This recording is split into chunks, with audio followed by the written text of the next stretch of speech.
লোকসভা নির্বাচনে আগে হয়তো আমার নামে অনেকে অনেক কিছু বলতে পারে। কি বলতে পারে? 5 বছরের বিধায়ক কি করেছে শুনুন, আপনাদেরকে বলি, বুক ঠুকে বলবেন একটা কথা, যে আমাদের বিধায়ক বারবার বলে যা করে তার ডকুমেন্টস রাখে, কোনো উল্টো পাল্টা কাজ করি না।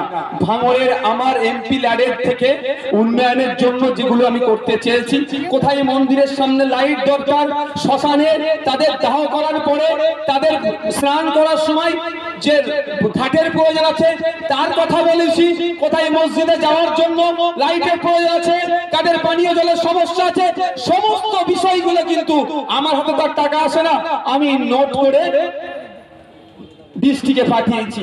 কিন্তু এই শওকত মোল্লাদের অপদার্থ সরকার আমাকে সেটা কাজটা চেপে রাখছে। তবে একটা কথা বলি, আমি বিগত দিনে বলেছি, আজকেও বলেছি, আমার পক্ষ থেকে মানে আমার দায়িত্বে বছরে 60 লাখ, ওটা বেড়ে 70 লাখ হয়েছে।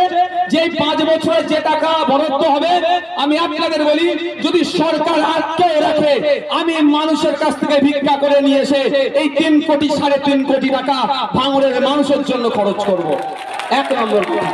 আর 2 নম্বর কথা, আমার ভাগের টাকা আমি কি করে বার করতে হয় আমি ভালো করেই জানি। 5 টাকার পেনের খোঁচাতে আরাবুল সাহেব এখন জেলের ভাত খাচ্ছে, আগামী দিনে সরকার সাহেব জেলের ভাত খাওয়াবো।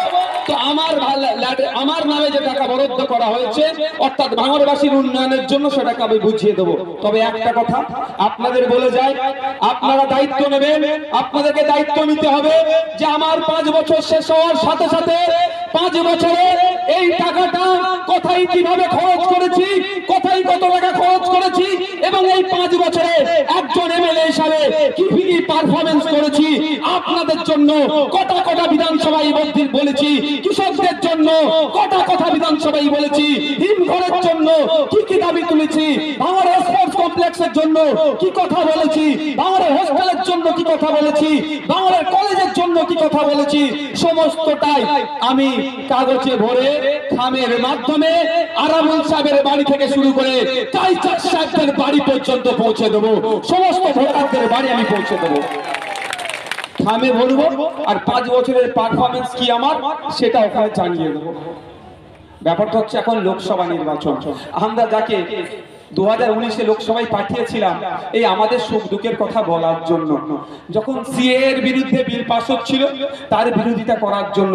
কিন্তু দুঃখের বিষয়, আমরা যাকে লোকসভায় পাঠালাম আমাদের কথা বলেনি। বলা তো দূরের কথা, লোকসভায় গিয়ে দাঁড়ায় না। 100 দিন লোকসভা চললে খোঁজ নিলে দেখা যাবে হয়তো 30 দিন গিয়েছে খুব বেশি। আর আপনাদের বিধায়ক হিসাবে আমি বলছি, আমি 1 দিন কামাই করেছিলাম, তাও বাড়িতে ফাল্গুন মাসের 21, 22, 23 পড়েছিল একদিন, ওই দিনটাই কামাই করেছিলাম। আর আমাকে এই অবৈধভাবে এই সরকার যতদিন আটকে রেখেছিল, সেই সময় বাজেট সেশনে আমি শুধু কামাই করেছিলাম। কারণ আপনারা যে দায়িত্ব দিয়ে আমাকে পাঠিয়েছেন আইন সভার মধ্যে, যে আইন যেখানে তৈরি হবে, আপনি কৃষক, আপনার বিরুদ্ধে যদি আইন তৈরি হয় তার বিরোধিতা করার জন্য আপনার সুখ দুঃখে আপনার